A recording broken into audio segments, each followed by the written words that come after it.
Today's class, we're calling it unfocusing. Whatever things you think that you know, or people around you think that they know, I want to unfocus. Just how Wesley's going to take me out of focus, I want to do that for you. And maybe on a few things I can focus, help to focus, but I really want to unfocus. Especially for those of you who think you have the answers. Yesterday, I was in a conversation with a good friend of mine who has been thinking about these issues all of his life, and I've been thinking about them for 40 years. And with the 43 years, I've been thinking about Israel and Palestine and the conflict between Israelis and Palestinians. And the best that we got to at the end of our conversation, which was about an hour long, was that we have no idea what to think. Let me just give you some background about me and the experience I have in the region.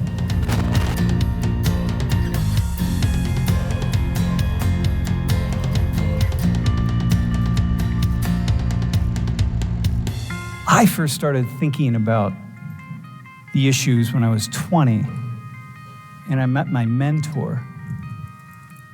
And my mentor was an Arab of Lebanese ancestry. But it turns out that this man was really famous in the Middle East. And he wrote, I think at the end of his life, he had like 57 books that he had written and developed his own theory on social change. And he had spent his whole life, the entire time I knew him, working on this 10-volume set of the history of ideology. But he talked a lot about this conflict between Palestinians and Jews in Israel and Palestine. And he was an Arab nationalist. So his idea was that the Arab world needed to have some unity, not for power, but really rather for culture and for cultural identity. And the one thing he said to me from a very young age, or from when I was 21 and we first started talking about this, was that he said that if either Palestinians or Israeli Jews, and I say Israeli Jews because a quarter of the population of Israel proper is Arab.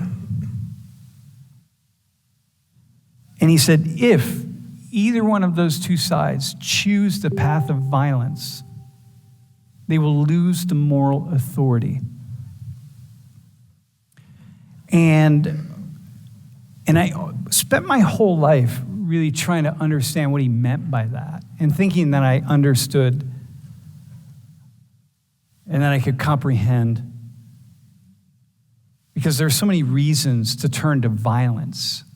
If you just change your focus a little bit, there's so many reasons and so many justifications for violence, including people who would never imagine themselves being violent or supporting violence.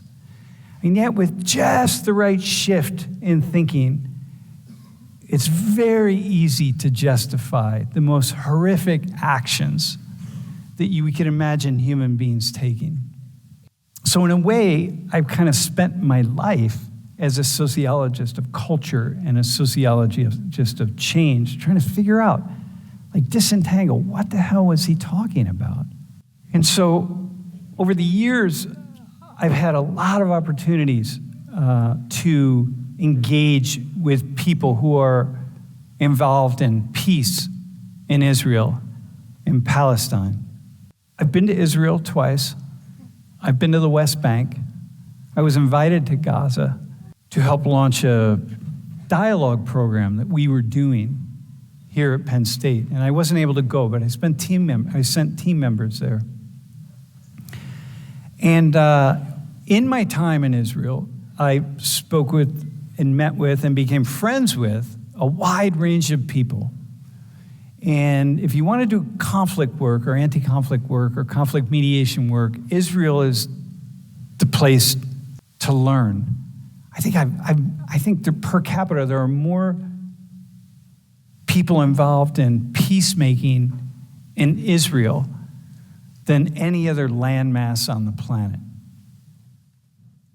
And I met many of them, Arabs and Jews, and became close friends with them. And a couple of them they came to Penn State a couple different times and spoke in this class. And I met their families, and they continued to be friends. And I have many friends among very conservative Jews and very liberal Jews, Orthodox Jews. You know, I have great stories of spending a week in the home of an Orthodox Jewish family, and following their customs, except one time, they asked me if I would just please follow the customs on the Sabbath. And one time I broke it. I had to break my promise to them because I was staying in this room that had a fluorescent light. And after sundown, you can dim lights, you can dim the heat, you can dim the stove, for example, but you can't turn it on and off because you can't use electricity in the Orthodox home. But I had left this fluorescent light on, and I went down to sleep, and I'm like, oh my God, this fluorescent light is on. I can't stay here. And I turned the light off. And I never told them.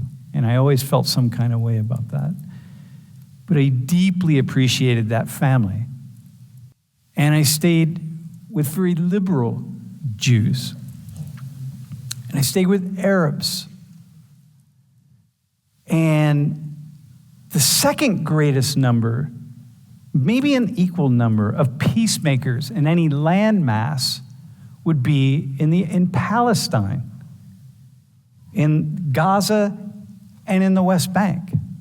And once I started working there in those regions, I was blown away by the number of human beings who absolutely dedicated their entire lives toward peace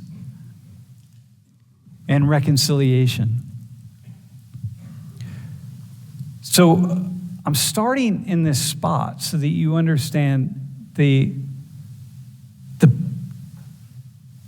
pain, the distress that I feel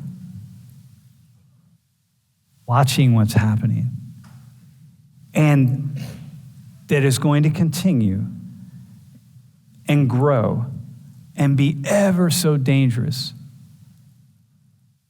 for both Palestinians and for Jews, not only in Israel, but around the world. Because these are really troubling times.